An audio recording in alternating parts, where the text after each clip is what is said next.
ഇതെന്തേ ഇത്ര ചൂടെന്ന് കഴിഞ്ഞ വർഷം ഭൂമിയെ ശപിച്ചവരെല്ലാം അറിഞ്ഞുകൊള്ളുക.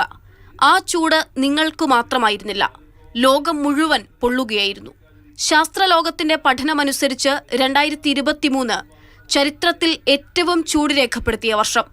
2023 ജൂലൈക്കിപ്പുറം ലോകം കടന്നുപോയത് അതുവരെയില്ലാത്ത കൊടും ചൂടിലൂടെ.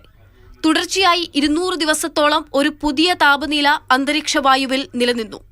കത്തിച്ചുതീർത്ത ഫോസിൽ ഇന്ധനങ്ങളുടെ അളവിലുണ്ടായ വർധനവുൾപ്പെടെ മനുഷ്യനിർമ്മിതമായ കാലാവസ്ഥാ വ്യതിയാനവും എൽനിനോ പ്രതിഭാസവും ചൂടേറ്റി.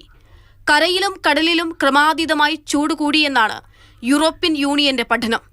ലോക കാലാവസ്ഥാ നിർമ്മിതിയെ തന്നെ തച്ചുടയ്ക്കാൻ ശേഷിയുള്ള ചൂടേറ്റുന്ന എൽനിനോ പ്രതിഭാസം മുൻപ് അതിതീവ്രതയിൽ അനുഭവപ്പെട്ടത് 2016 ഒരുപക്ഷേ 2024 സമാനമായി ചൂടുയരാൻ സാധ്യതയുണ്ടെന്നാണ് പഠനങ്ങൾ.